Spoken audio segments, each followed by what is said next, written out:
me to pay the tuition. I'm doing tuition is here, but the bingo classes and vacuuming after school to get a discount on the tuition was real. So I want you guys to know that I do come from a real place, and I was once just like you guys. And I had a lot of fun. I appreciated it, and I wouldn't be where I'm at today without the people that cared for me at Cleveland Benedictine. So before we get into it, I just want to let you guys know that. Oh, right. We made a nice board. It's actually a great place to start off before we kick it off. Is when you were, these are, what class are we missing today? Sophomores? So say again? Sophomores are not here today. So there's the work study program where each individual class goes to an actual office and a corporation. They get paid to do it. The school gets paid to do it. It helps them out. And so this is the day that those kids are there. But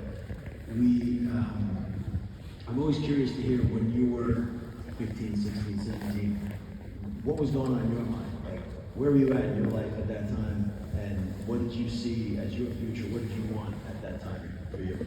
Well, when I was at that age, I was juggling a lot because I was dealing with two different worlds. I went to a school such as this, but my life, I grew up in inner city Cleveland. And so challenges that I had at home and having to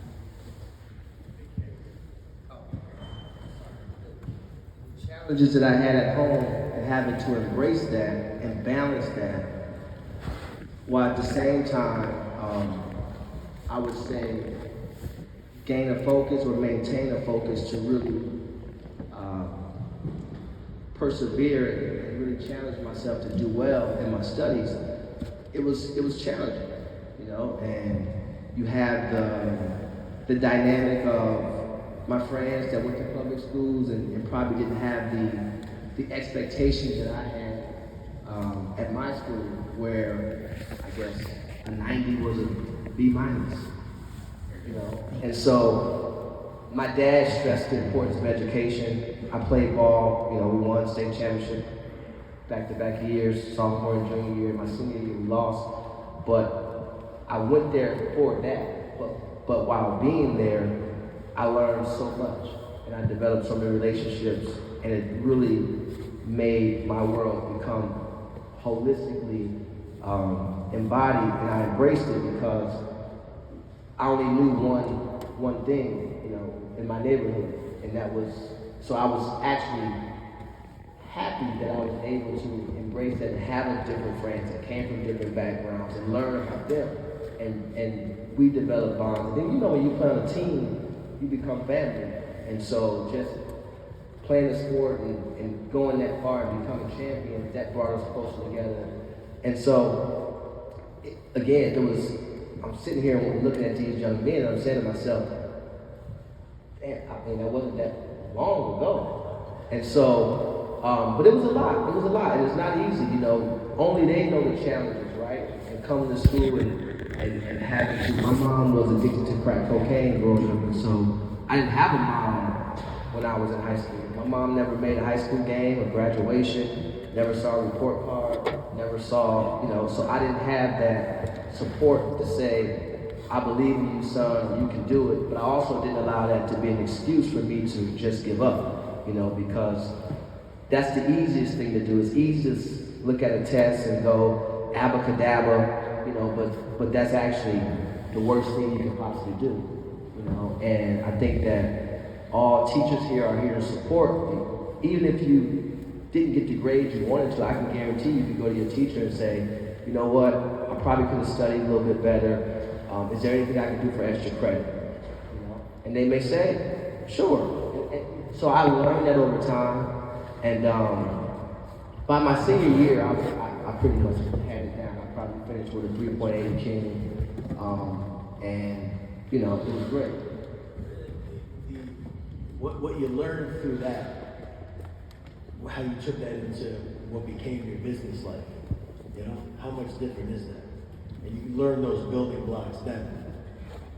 Well, I didn't go to college, or I didn't finish college. I kind of dipped my toe in the water in college. But what I learned what I learned during my years of 9th grade to 12th grade was really the importance of treating people a certain way. I think that's the one thing that really stuck out. People skills are so important. Following up and following through and executing properly. One thing, you know what, school, I talk about this all the time, and I know the teachers, I don't want to get on their bad side, but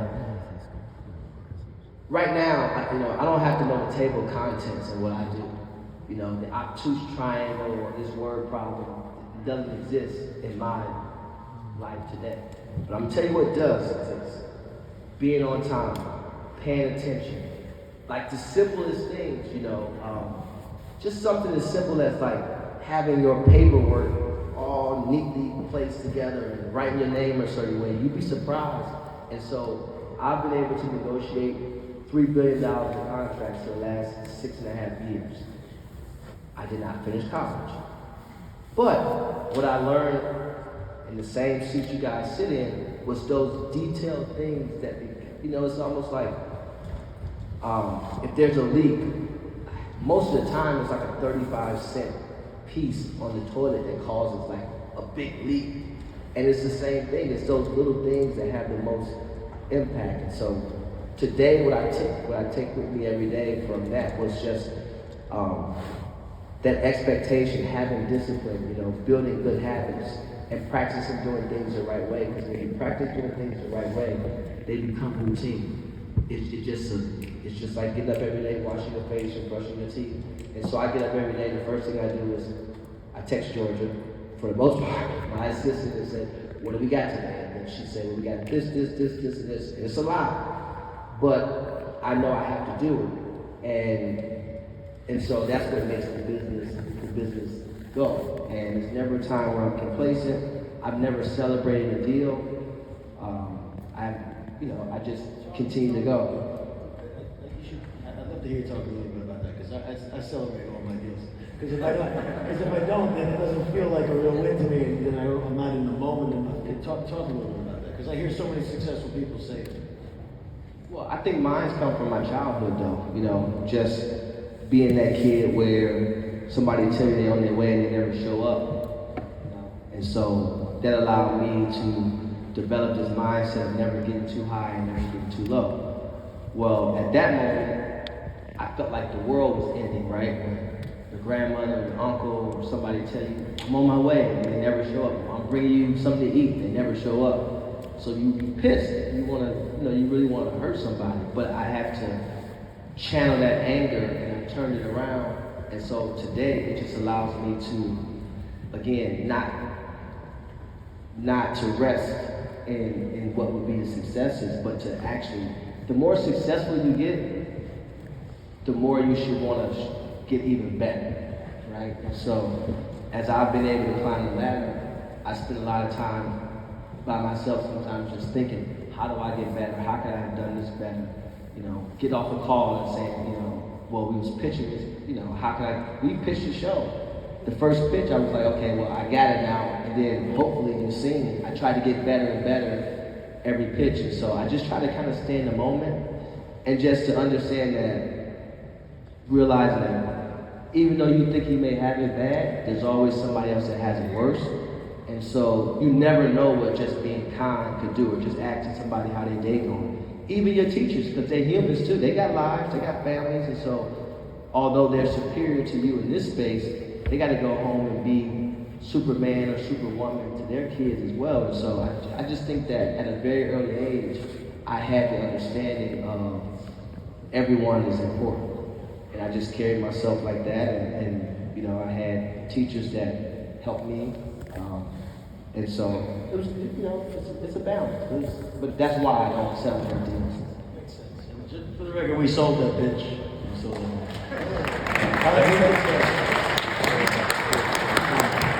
You got to see this guy in action when we were pitching this thing. It's fantastic. Once this guy hits down, but there's no up, but it's working. So I'm going to start with some of the students that have some questions, but I wanted to just shout out somebody real fast. Richard over here. Richard, raise your hand. That's Richard. Richard's an alumni.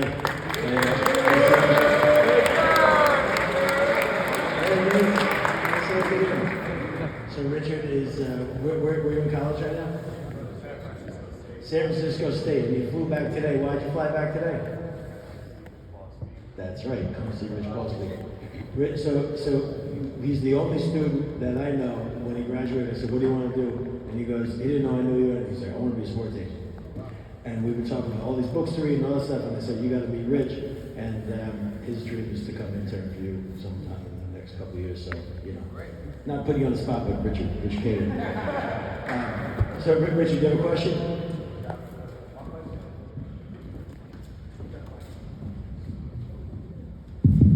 My question for Mr. Paul is, how has your mentality changed as you progress through the sports industry, the entertainment, making all these deals? How has your mentality changed since day one, or has it really stayed the same? That's my question. My mentality, gotta think about it. I left what people would consider would be a pretty good job. I was at CAA and I decided to leave and start my own company. And most people who didn't graduate college and had never really worked a real job in their life probably wouldn't have done that, but I had bigger plans and I was confident I could do it. So my mentality hasn't changed in terms